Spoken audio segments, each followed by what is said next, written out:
gitu. Pengalaman, experience much more important. Jadi untuk itu uang, benda dikorbankan. Misalnya emas, ya, tabungan gitu. Karena anak masa depan dia membutuhkan pengalaman gitu loh. Kalau rezeki, masing-masing anak punya rezekinya sendiri. Golden moment ini harus kita rebut, kalau tidak dia akan terbang senang atau tidak senang gitu. Karena rangkulan itu berbuah panjang dan berkesan yang luar biasa, sama halnya dengan tidak dirangkul. Dia juga akan tidak merangkul anak-anaknya berikutnya, cucu-cucu.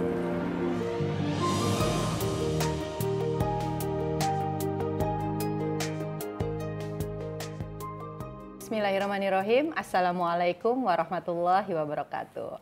Apa kabar ayah bunda? Senang sekali saya Yulia Rahman kembali menyapa ayah bunda tentunya di program kesayangan kita semua. Program yang penuh dengan inspiratif, edukatif, dan tentunya banyak hikmah. Di mana lagi kalau bukan di Grow as a Parents with Eli Risman. Episode kali ini spesial banget untuk ayah bunda karena spesial hari ini adalah kita akan menjawab pertanyaan-pertanyaan ayah bunda khususnya tentang LDM. Waktu kemarin Tia sempat menyampaikan tentang LDR ya. Kalau RDL kan belum masuk ke tahap marriage ya, belum hubungan ya. Kalau ini kita masuk ke dalam parenting, jadi artinya kita akan membahas tentang LDM, long distance marriage ya, bagaimana hubungan suami istri yang harus terpisahkan karena jarak dan waktu. Aduh, udah kayak judul lagu ya Ibu, Bapak. Dan pertanyaan-pertanyaan ini akan langsung dijawab loh oleh ayah kita, Ayah Risman. Assalamualaikum. Tentunya bersama ibu tercinta, Ibu Eli Risman. Assalamualaikum. Ayah, ibu, hari ini spesial. Kita akan jawab pertanyaan dan ini bentuk apresiasi kita karena ayah dan bunda sampai hari ini masih semangat belajar. Dan yang kita harus syukuri juga karena Masya Allah ayah dan ibu diberikan kesehatan, membersamai kita semua untuk terus belajar. Temanya kali ini tentang LDM. Jadi ada banyak sekali pertanyaan-pertanyaan tentang LDM yang memang tidak mudah, kecuali Allah mudahkan. Dan ayah dan ibu juga pernah mengalami masa LDM itu. Nanti mungkin ayah dan ibu bisa sampaikan. Cuma ia mulai dari pertanyaan nomor 1 aja dulu kali ya. Biar lebih ayah dan bunda semangat nih, wah pertanyaan aku yang dijawab kayak gitu. Pertanyaannya gini, bagaimana ayah dan ibu mengatasi keraguan atau ketidakpastian yang muncul selama menjalani LDM? Karena sebagian dari ayah bunda juga pernah mendengar mungkin, ayah dan ibu pernah LDM. Silahkan ayah dan ibu untuk menjawab pertanyaannya.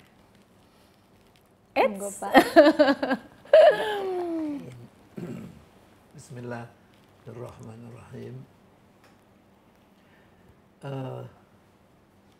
Di dalam Islam, perkawinan itu disebut dengan atribut mitsaqan ghalidha. Ikatan yang kuat sekali, nggak ada di atas itu ikatan itu. Yang bukan hanya melibatkan dua makhluk suami istri ini, tapi juga melibatkan Allah di sana. Maka dengan demikian tidak ada alasan kita untuk tidak mensyukuri perkawinan itu sebagai anugerah dari Allah. Dan sekaligus juga sebagai amanah dari Allah. Maka dengan demikian kita harus memakmurkan perkawinan itu dengan harapan mewujudkan kebahagiaan di antara pasangan yang baru itu. Nah, cuma jangan lupa harus digarisbawahi. Tugas syaitan yang paling utama adalah memisahkan dua makhluk yang baru nikah ini. Nah, macam-macam bisikannya, macam-macam godaannya. Yang kecil jadi besar, yang besar jadi besar sekali. Untuk bagaimana misi syaitan ini berhasil. Itu harus terus dikumandangkan dalam benak masing-masing pasangan ini. Artinya jangan diperturutkan bisikan-bisikan itu. Karena itu adalah bisikan musuh kita yang utama. Nah, tentang long distance marriage ini, kami memang punya pengalaman dan bagaimana mengatasinya begitu ya, misalnya ya. Ada pepatah Arab yang mengatakan durghibban tasdad hubban. Artinya adalah kalau kamu berkunjung, jarang-jarang kamu berkunjung sebagai sahabat supaya rasa cinta kamu tuh makin tinggi. Yeah. Nah, ada itu. Tentunya bukan dalam rangka suami istri. Bisa dipraktikkan dalam suami istri. Kalau kita itu lama tidak bertemu, kerinduan itu luar biasa. Masya Allah. Kerinduan itu. Kenapa? Karena kita tetap dalam Allah tidak macam-macam, hanya merindukan istri atau istri merindukan suaminya. Nah, pengalaman kami yang utama adalah waktu S1 dan S2 di luar, karena ini beasiswa dan peraturan dari sekolah adalah mengatakan kamu boleh memanggil keluargamu bergabung dengan kamu setelah kamu tunjukkan prestasi kamu semester pertama. Masya Allah. Jadi kalau angkanya oke, kami izinkan kamu membawa mereka. Kalau tidak, maaf, tidak bisa mereka bergabung dengan kamu. Karena kamu masih sibuk survival bagaimana untuk menyelesaikan tugas-tugas kamu. Maka berusahalah kita untuk menjadikan semester itu semester yang membolehkan pasangan untuk bergabung, pasangan dan anak-anak. Nah, selama 6 bulan itu apa sih yang dilakukan? 1 semester ya. 1 semester apa sih yang dilakukan? Apa yang dilakukan? Zaman saya sekolah nggak ada wifi, Iya. nggak ada bisa nelpon seenaknya. Harus disisihkan allowance kita itu untuk ada dana untuk bisa menelpon. Iya. Jadi mahal sekali telepon itu. Tapi harus diusahakan. Kenapa? Karena bukan saja untuk membina hubungan suami istri, juga si anak-anak sana rindu suara kita. Dan kita juga rindu menyapa dia, ada kabar apa. Nah, ini adalah satu porsi khusus tersendiri, harus kita sediakan, harus kita adakan dalam rangka untuk kemaslahatan keluarga ini. Ya Allah. Harus kita sediakan. Karena bukan saja kemaslahatan keluarga, juga sebagai manusia yang biasa untuk mengobati kerinduan antara suami dengan istri dan juga suami dengan anak-anak, bapak dan anak-anaknya. Jadi yang kedua juga di waktu umur saya 40-an tahun, 40 tahun juga ada LDM ini. Ya, dan dikarenakan sudah ada pengalaman, maka bisa diatasi dengan baik. Cuma ada masalah yang mungkin perlu dicatat. Kalau kita sekolah bukan saja di luar, mungkin di dalam juga. Terutama di luar yang normanya sangat berbeda. Itu godaan itu dahsyat sekali. Dahsyat sekali. Unbelievable. Godaan itu. Kalaulah tidak ada pertolongan Allah, hanyut kita. Karena itu bagi orang sana itu biasa. Hubungan suami istri yang tidak suami istri melakukan hubungan intim itu sangat biasa. Nah, disinilah peran masjid itu kembali dan peran Allah itu kembali. Karena kalau nggak ada itu nggak kuat sebagai manusia untuk menahan arus. Kita sehat, olahraga bagus, makanan bagus, istirahat bagus, dan tidak tersalurkan, bisa dibayangkan apa yang terjadi. Masih muda lagi. Masih muda lagi. Nah, waktu master tuh masih 30 tahun. Kan? Nah, jadi intinya adalah saya mengatakan bahwa perkawinan itu mulia, harus tetap dipegang itu perkawinan, harus tetap dianggap itu sebagai suatu amanah yang harus dipertanggungjawabkan, dan sebagai manusia harus menciptakan keharmonisan dan keharmonisan yang ada. Adapun dengan rintangan yang ada dengan jarak jauh, insya Allah kalau dengan tujuannya itu mulia, teratasi dengan baik. Masya Allah, Masya Allah.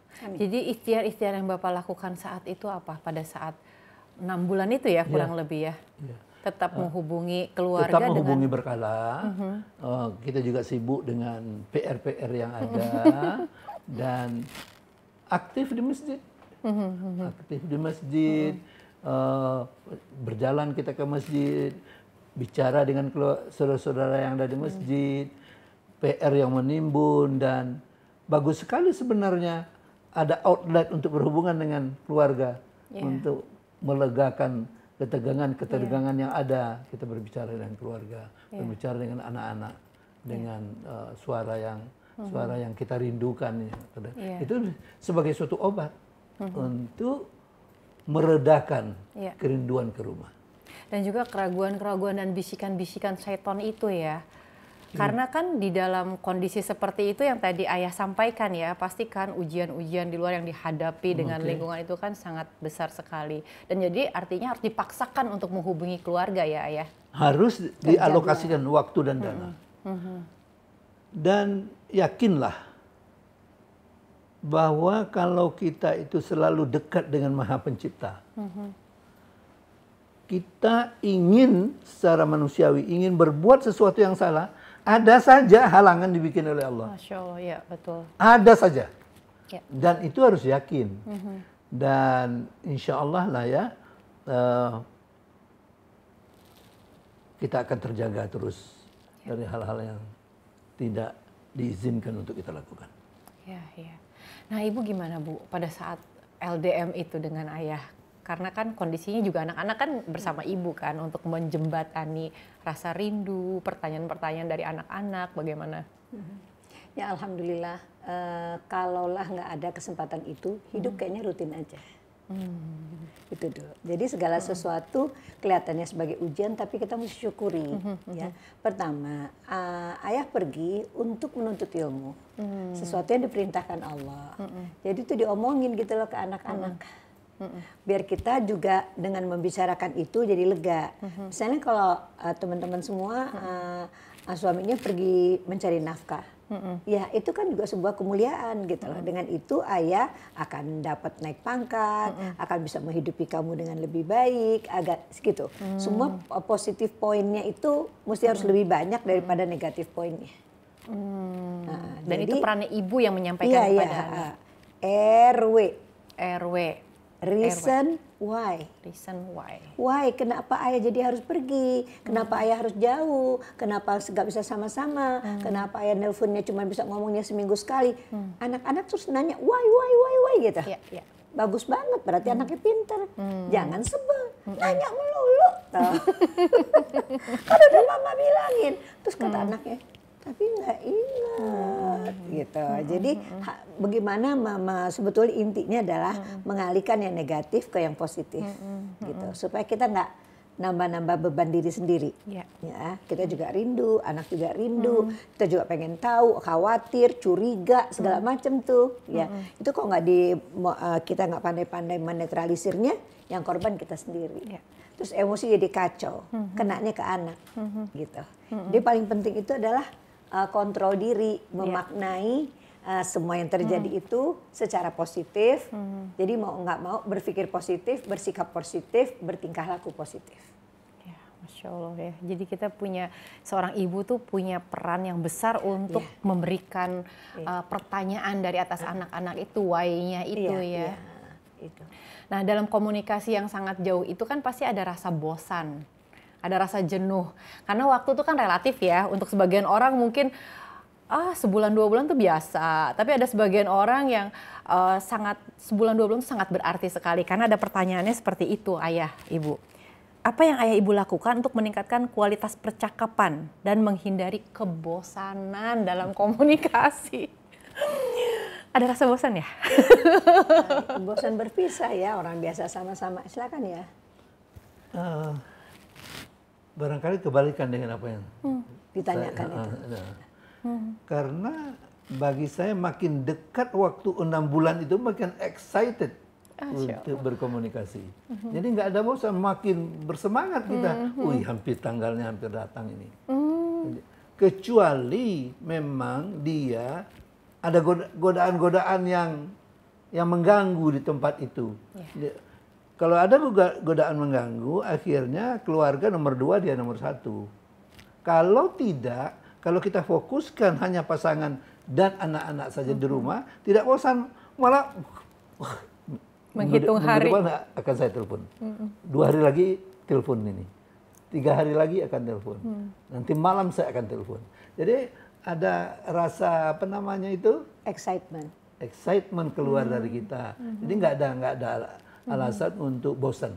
Saya nggak ngerti kenapa bosan. Mungkin cara mereka memilih topik mungkin, atau respon pasangan dingin, atau kaku sekali pengaturan waktu sehingga waktunya untuk assignment tidak terpakai untuk menelpon. Sebenarnya itu kan negotiable.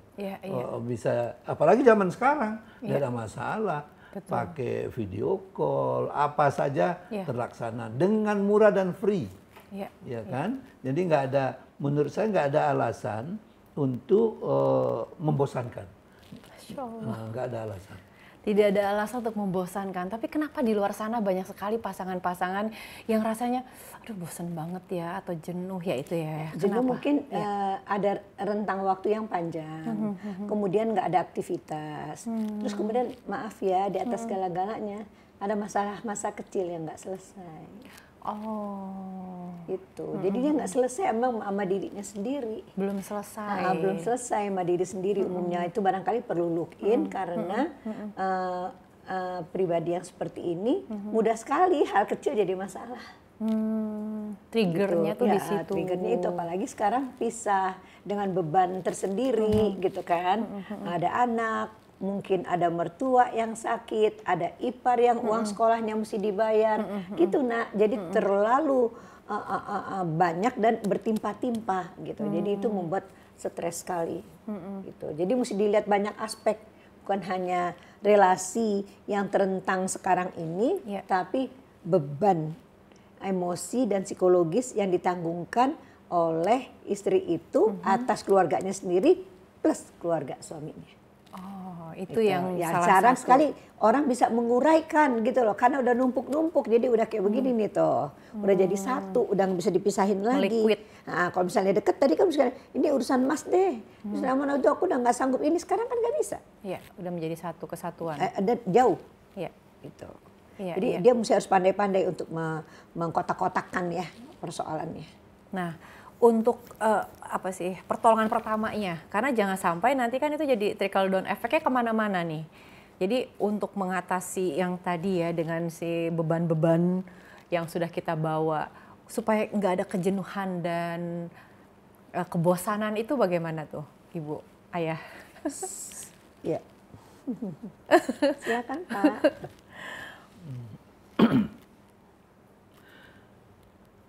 Dugaan saya pola komunikasinya ini terganggu. Terganggu dengan hal-hal seperti cara berkomunikasi, cara merespon, sehingga di saat si suami ini yang sendiri di sana melepaskan beberapa pernyataan dan pertanyaan, respon si istri yang kecapean dengan berbagai masalah itu menyebabkan rasa-rasanya tidak perlu dilanjutkan lagi komunikasi ini. Nah, dari itulah dalam suatu artikel saya pernah baca bahwa pasangan itu sebelum melanjutkan ke jenjang perkawinan atau baru dari jenjang perkawinan harus ada agreement. Dua itu.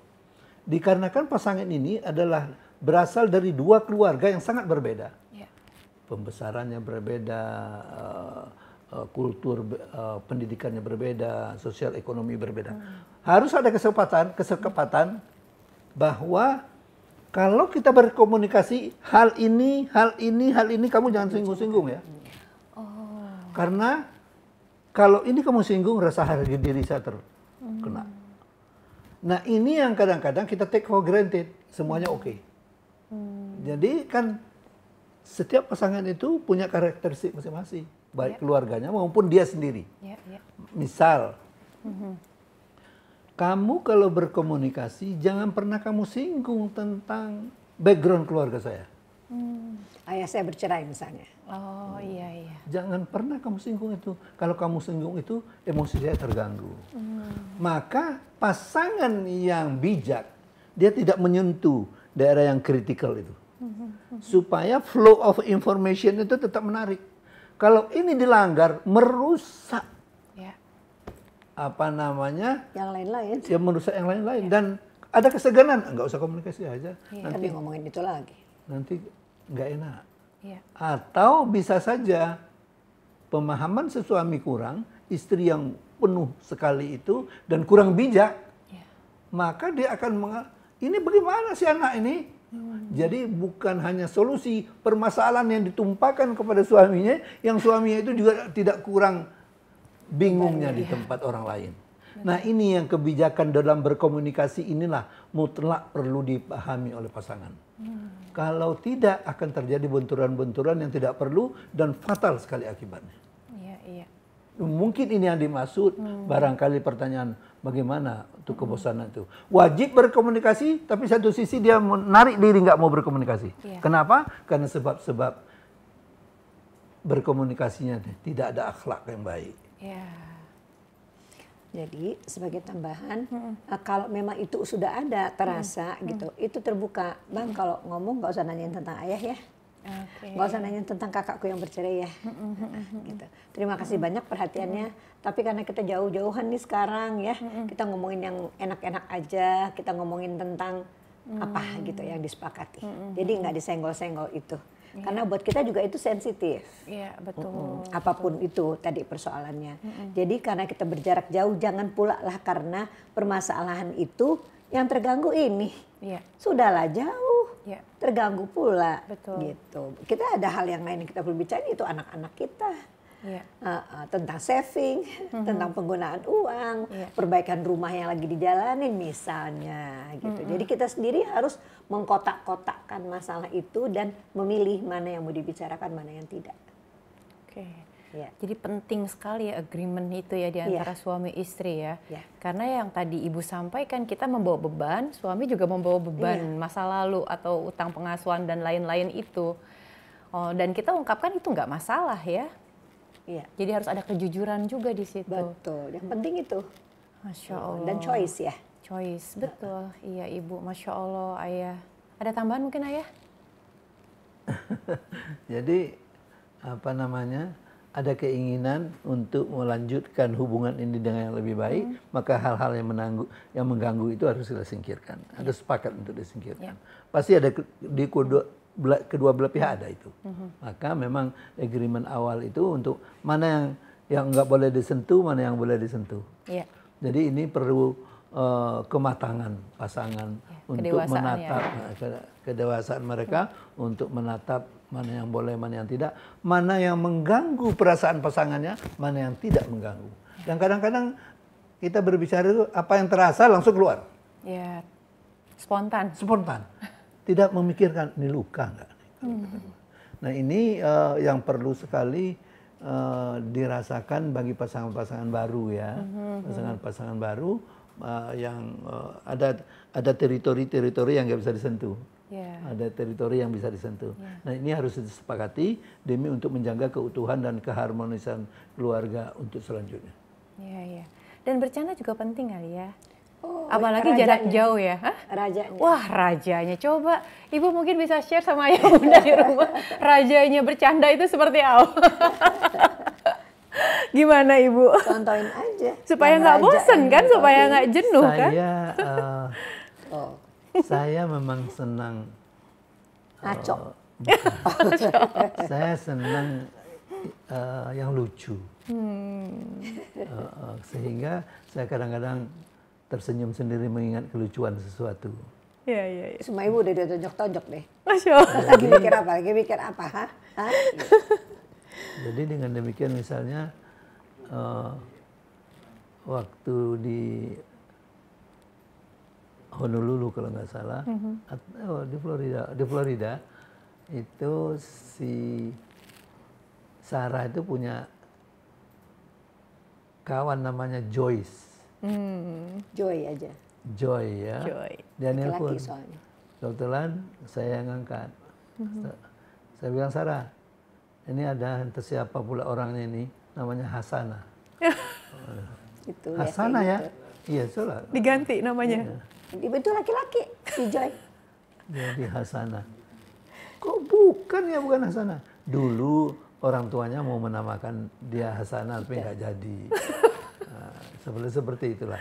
Untuk tidak kaku di rumah, untuk bercanda di rumah. Iya.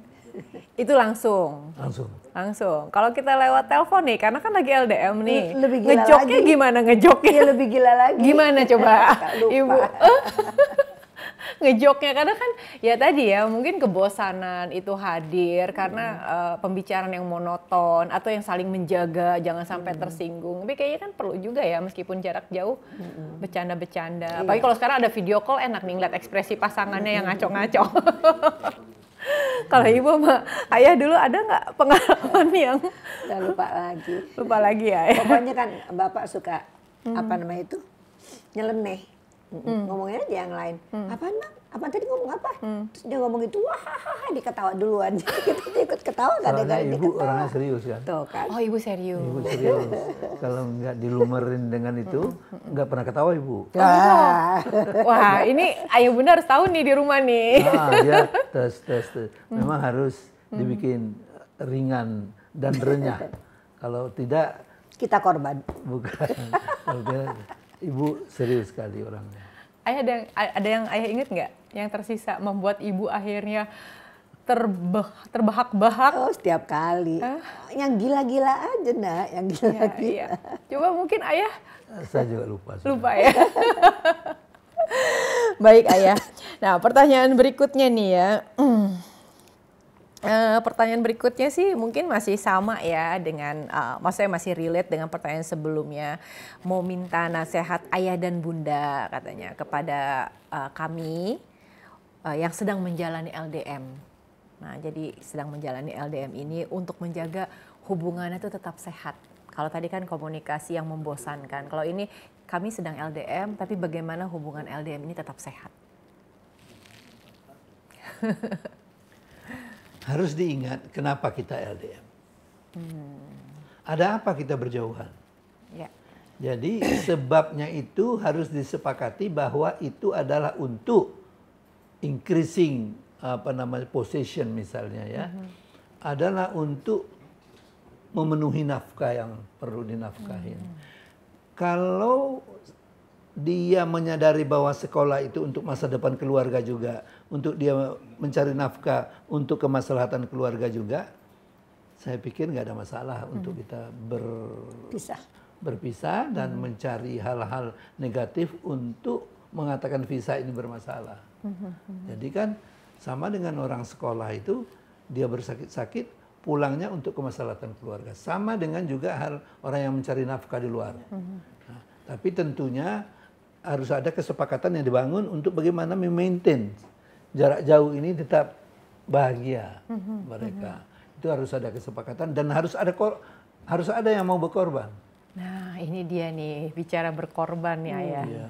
Kalau tidak, kalau mau menang-menangan itu memang nggak sehat karena pasti yang keluar ini usia-usia sangat produktif, sangat produktif. Yang tinggal juga nggak kurang produktifnya. Maka jangan dibiarkan musuh utama kita membisikkan hal-hal yang tidak bagus atau yang merusak hubungan. Yang mithaqan ghalidah, ikatan yang kuat yang disebutkan dalam Quran tentang perkawinan ini. Iya. Tambahin ya. Iya ibu. Ada orang melihat durasi waktu ya itu penting banget. Misalnya gini, kan master 2 tahun. Sedangkan kita itu peraturannya keluarga baru boleh nyusul setelah 6 bulan. Setelah 6 bulan dan itu pun dengan catatan kalau prestasi bagus. Iya. Kalau nggak bagus nggak bisa. Kemudian berarti kan tinggal 1,5 tahun. Terus orang hitung-hitungan, alah cuma 1,5 tahun. Nah itu karena ya mungkin masing-masing orang beda-beda ya, ada orang tuanya lagi sakit atau dia mau nabung untuk punya rumah dan sebagainya gitu kan macam-macam. Kalau kami sepakat pengalaman tidak bisa dibayar. Pengalaman tidak bisa dibayar. Kalau kita udah tua, kita udah memadai lah gitu loh hidup kita. Tapi kalau buat anak-anak pergi ke Amerika gitu. Tinggal di Amerika, ya 2 minggu aja cukup. Ada orang jalan-jalan cuma seminggu, 10 hari. Kita 1,5 tahun. Kepala ke bawah, kaki ke atas. Ibu punya usaha, baru dibangun, lagi naik begini. Ibu direktur operasional. family comes first. Ya. Prioritas Anda apa? Jadi kami sepakat, family comes first. Ya. Iya kalau ada umur, iya kalau ada kesempatan. Kita kan nggak tahu bahwa pada saat itu akan ada penawaran untuk S3 kan. Iya. Ya, terus kapan lagi? Ya, yang separuhnya udah ditanggung sama pemerintah gitu. Jadi banyak kalkulasi yang kami setiap kesempatan kami ambil. Ya.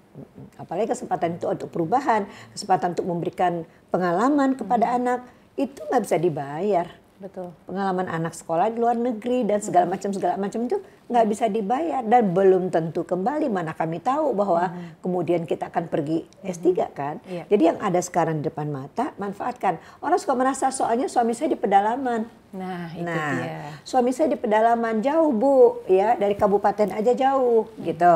Terus itu kan transportasi susah, sekolahnya jelek. Justru anak perlu tahu sekolah desa. Iya. Siapa bilang nggak ada bagusnya? Iya. Nah, misalnya ya Ibu pernah bekerja sama dengan sebuah perusahaan perkebunan, ya. Kami di bagian riset. Jadi riset itu untuk menentukan dan dia punya biaya untuk apa namanya biaya untuk aktivitas sosial itu apa? CSR. Dia punya CSR. Terus kemudian jadi kami memilih beberapa staff yang mau ke sana untuk melakukan kegiatan CSR itu, tapi ternyata gitu loh setelah dilakukan pemantauan pertama, pemeriksaan pertama, riset pertama gitu, dibutuhkan orang-orang yang tinggal di situ untuk melanjutkan program sehingga anak-anak SD di situ kepegang dengan baik.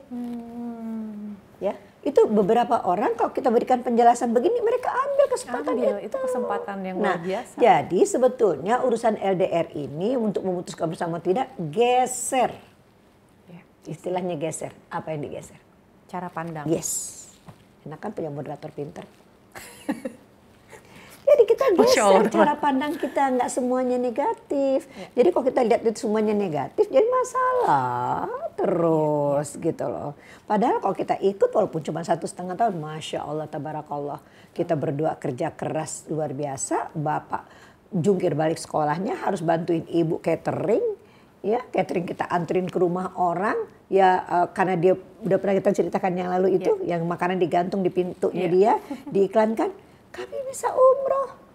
Masya Allah. Ya, master dapat, umroh dapat. Karena teamworknya juga luar biasa gitu. Artinya kita harus menentukan goals kita itu apa.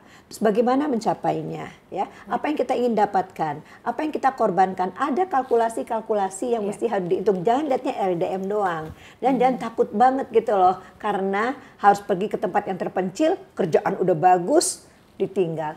Loh, kok jadi duit? Iya, betul. Ya kan? Nanti takut nggak dapat kerjaan lagi. Itu penting. Loh, itu kan kalkulasi siapa?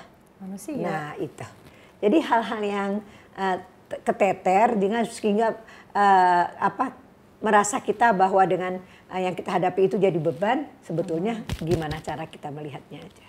Betul. Tadi kan Bapak juga sampaikan tentang berkorban itu. Ibu juga tadi menyampaikan juga tentang makna dari berkorban dengan hitungan-hitungan, bukan hanya sekedar hitungan materi ya Bu ya.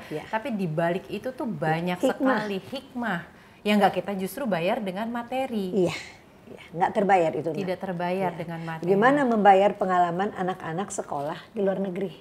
Betul. Ya, walaupun dalam jangka waktu pendek luar biasa. Ya. Dan ini juga masuk ya dalam kondisi untuk fondasi sebuah keluarga itu yang GBHK-nya itu. Ini koam seorang suami. Kalau suami memerintahkan kamu ikut juga wajib hukumnya ikut ya Ayah ya. Iya. Bagi laki-laki yang sehat, memang sehat dalam tanda kutip, memang keberadaan keluarga itu sangat positif. Jadi bukan dikali-kalikan berapa rupiah yang keluar, uang mobil yang kamu jual, kulkas yang kamu jual untuk datang misalnya. Barangkali jangan ke sana. Jadi tujuan mulianya ini adalah bahwa misal menuntut ilmu mencari nafkah itu diwajibkan oleh Allah. Jadi kewajiban oleh Allah ini tentunya ada embel-embel yang menarik lain. Jadi bukan kali-kalian manusia murni itu saja, bahwa tiket pesawat, sewa apartemen, biaya listrik. Kalau itu saja kita salah konsentrasi. Ya, salah fokus ya. Salah fokus. Maka harus yang lebih luas dari itu, yang lebih mulia dari itu, bahwa keutuhan keluarga, adanya anak-anak yang bapak dan ibunya ada, biarpun masing-masing sibuk, tapi keberadaan yang sama, kesempatan bermacam-macam, interaksi dengan berbagai bangsa. Nah itu tidak bisa dinilai dengan rupiah atau dolar yang ada. Iya. Iya, iya. Kesempatan belum tentu datang 2 kali. Betul. Iya, itu aja. Kami bilang ya, kami mana tahu Bapak kemudian memilih dan kita sepakat Bapak ambil program dokter kan ya. Iya, betul. Tapi Jadi kebosanan itu pasti ada, mungkin ya. ya bagaimanapun kita manusia. Tetapi harus dikalahkan dengan tujuan yang mulia ini ngapain. Barangkali bapak-bapak yang kerja yang agak jauh dari rumah, yang bisa 2 jam naik pesawat, dengan beban kerja yang banyak sekali, untuk berkomunikasi itu dibanding-bandingkannya nggak bisa demikian. Kalau saya berkomunikasi rusak waktu saya ini. Padahal di sana menunggu anak-anak itu menunggu suara ayah itu. Betul. Maka dengan demikian itu harus kita kesampingkan. Harus kita kesampingkan bahwa ini amanah yang kamu harus jaga. Dengan adanya kamu jaga amanah ini akan lancar tugas-tugas kamu. Iya. Dan nggak lama tugas kamu itu. 2,5 tahun, 3 tahun, 1 tahun. Ada beberapa instansi misalnya yang hanya 2 tahun putar lagi dia. Jadi mungkin agak susah untuk mengikuti. Yang 1,5 tahun pindah lagi, 1,5 tahun pindah lagi. Cuma pesan saya pada orang-orang yang frekuensi pindahnya itu dekat, kuatkan iman kalian. Itu kuncinya. Kalau mengingat tergelincir, kuatkan. Jadikanlah Allah itu Maha Pelindung, nggak ada yang lain. Sebagai pendamping setiap saat yang mengawasi dan menolong kamu selama bertugas. Itu bagi yang LDM-nya itu dengan perputaran tadi yang cepat, yang artinya keluarga tidak bisa bersama. Jadi seorang ayah itu, seorang suami harus menguatkan imannya, karena kan dibersamai juga tidak memungkinkan, tapi harus menjaga kualitas dengan istri dan juga dengan anak-anak gitu ya maksudnya ya. Karena ini pertanyaannya menarik juga nih ya. Selanjutnya ini dengan jarak yang seperti itu yang tidak memungkinkan keluarga diboyong atau bersama, pertanyaannya gini. Bagaimana pandangan ayah dan ibu tentang pentingnya kunjungan langsung, kunjungan langsung dalam menjaga kualitas hubungan? Maksudnya mungkin ayah dan bunda di sini bertanya, ya bertemunya mungkin ya, maksudnya kunjungan di sini. Nah itu bagaimana tuh? Ada seorang kenalan. Seorang kenalan itu suaminya sangat jujur sehingga dipercaya oleh perusahaannya untuk menjadi kepala divisi human resource kepegawaian di situ. Tugasnya nggak tanggung-tanggung membangun hotel misalnya di daerah Komodo sana. Karena ini si pria baik, maka kunjungan langsungnya dia mengundang keluarganya untuk piknik ke Komodo, untuk tinggal sekian lama, yang itu sangat costly, mahal sekali. Tapi waktu saya ketemu, kenapa Anda lakukan itu? Ini rasa terima kasih saya sama mereka. Kalau saya tidak ada di sana, nggak mungkin kami bisa piknik ke sana, Pak. Jadi ada cara untuk memaintain hubungan itu, kunjungan langsung yang model itu. Bukan si bapak dari Komodo pulang ke Jakarta, tapi si anak-anak ini yang tidak ada dalam pemikirannya, kok bisa jalan-jalan ke Komodo yang tiketnya mahal sekali, ya kan? Dan begitu juga waktu dia ditugaskan untuk membangun hotel di Toba, dia undang anak-anak dan bininya ini untuk ke Toba, melihat bagaimana Pulau Samosir, bagaimana kultur yang ada di sana, yang menurut saya dahsyat sekali pemikiran bapak ini. Kalau dia tidak spend uang sebanyak itu, dia akan mengumpulkan jutaan dan jutaan. Tetapi bagi kawan ini, itu tidak begitu perlu. Yang perlu adalah kebersamaan, biarpun sesaat dengan mereka. Dan ini memperkaya si anak, bahwa oh begini loh cara ayah men-treat kami, oh begini Toba itu, oh begini Pulau Komodo itu.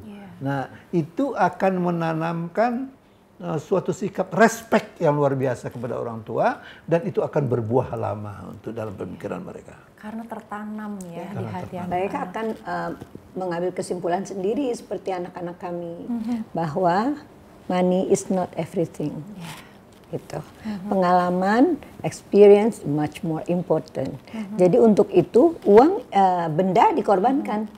Misalnya emas, ya, tabungan, gitu. Karena anak masa depan dia membutuhkan pengalaman, gitu loh. Kalau rezeki, masing-masing anak punya rezekinya sendiri. Tuh, gitu. Jadi memang harus punya sikap-sikap dasar dalam hal masalah LDM ini. Ya, kalau misalnya udah pasti dia akan 2 tahun, kenapa nggak pindah aja? 2 tahun itu lama buat anak nggak punya ayahnya. Nanti 3 bulan sekali ketemu, seminggu pergi lagi. Keperluan anak itu daily basis, harian judulnya.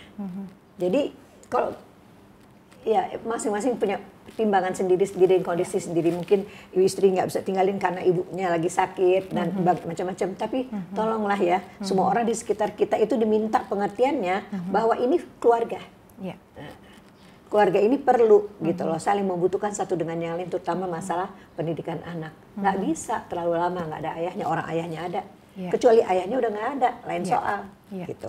Jadi banyaklah pertimbangan-pertimbangan, tapi selaku orang yang bergerak di dunia pengasuhan gitu, saya sih menghimbau diri kami udah melakukannya berkali-kali bahwa anak adalah investasi dunia dan akhirat dan bertanggung jawab kita. Dan jangan lupa anak itu nggak lama dengan kita. Iya kan? Kalau dia sudah usia SMP nggak mau lagi kita peluk-peluk. Iya kan? Nah, saya mungkin pernah menceritakan di sini seorang kawan saya 15 tahun yang lalu anggota DPR. Kegiatan dia antara lain saya tanyakan, apa pagi-pagi ngantar anak ke sekolah? Masya Allah. Bukan sopir? Enggak. Kenapa Pak? Enggak lama anak tuh dengan kita. Hanya usia SMP maksimal. Setelah itu kamu minta antar, kamu dia nggak mau. Nyembah aja dia nggak mau. Ini apa-apaan sih? Ayah nganter-nganterin. Gede juga, bener aja. Jadi golden time ini memang kita harus rebut. Golden moment. Golden moment ini harus kita rebut. Kalau tidak, dia akan terbang, senang atau tidak senang kita. Tinggal kita nelongso. Kenapa dulu gue nggak kerjain? Iya, betul. Dan sudah lewat. Gimana mau merampasnya lagi, Anak-anak tuh cepat sekali besarnya. Iya. Cepat sekali besarnya. Rangkullah mereka selama bisa dirangkul dengan baik. Karena rangkulan itu berbuah panjang dan berkesan yang luar biasa, sama halnya dengan tidak dirangkul. Dia juga akan tidak merangkul anak-anaknya berikutnya, cucu-cucu. Itu yang kami, Masya Allah, Tabarakallah, setelah kami lewatin ini sekarang, bagaimana anak-anak itu, apa istilahnya ya, berpindah, ya berpindah belahan dunia, ketiga-tiganya, gitu, dan bawa anak-anak, gitu. Jadi Allah takdirkan juga lah ya, bukan kita, dan mereka nggak pernah mau tinggal terpisah. Ketiga-tiganya nggak pernah mau tinggal terpisah. Kesini, ke situ, ke situ, iya. Iya. Jadi artinya LDM pun ketika kita pasangan suami istri ini memutuskan LDM, harus tahu tujuan dari LDM. Sehingga dengan kita tahu tujuan LDM itu, akhirnya kita tahu apa-apa yang menjadi prioritas. Dan tadi menarik sekali ya, Ayah bilang ya bukan masalah materi nih, tapi sesuatu yang tertanam itu yang akan mereka ingat terus ya Ayah, Ibu. Iya. Masya Allah. Jadi kalkulasinya bukan rupiah. Kalkulasinya juga bukan jarak. Kalkulasinya adalah masa depan. Kalkulasinya adalah masa depan Ayah Bunda. Karena seringkali kita mendengar, saya bekerja untuk keluarga. Tapi keluarga ditinggalin. Gimana ceritanya? Yang ditinggalin nggak mau ngikut. Yang ditinggalin nggak mau ngikut. Iya, tidak ada pengorbanan, tidak ada rasa saling support. Jadi nggak tahu ya tujuannya kemana sebenarnya ya. Karena nggak jelas tujuannya. Masya Allah. Ayah, Ibu, ini pertanyaannya masih banyak. Tapi karena keterbatasan waktu. Tapi semoga saja apa yang disampaikan oleh Ayah dan Ibu tentang LDM, tentang perjalanan yang pernah dilewati, dan dengan ilmunya ini ayah dan bunda bisa mempraktekkannya. Meskipun yang ibu sering bilang, rasanya mudah kalau didengarkan, pada saat mempraktekkannya susah, tapi kita ada Allah ya. Allah yang akan tolong kita ya ayah, ibu. Terima kasih atas jawaban-jawaban dari pertanyaan ayah bunda di luar sana. Semoga terjawab ya. Dan nanti kita insya Allah akan cari lagi momen yang pas untuk tanya jawab seperti ini dengan ayah dan ibu. Sekali lagi terima kasih ayah, ibu, dan ayah bunda di rumah. Semoga saja yang sedikit ini bermanfaat untuk ayah dan ibu di rumah. Saya Yulia Rahman pamit undur. Nanti kita akan bertemu lagi di tema yang pastinya lebih seru lagi, yang menginspiratif, yang edukatif, dan pastinya banyak hikmah. Di mana lagi kalau bukan di Grow as a Parent with Eli Risman. Saya Yulia Rahman pamit undur. Assalamualaikum warahmatullahi wabarakatuh. Waalaikumsalam warahmatullahi wabarakatuh.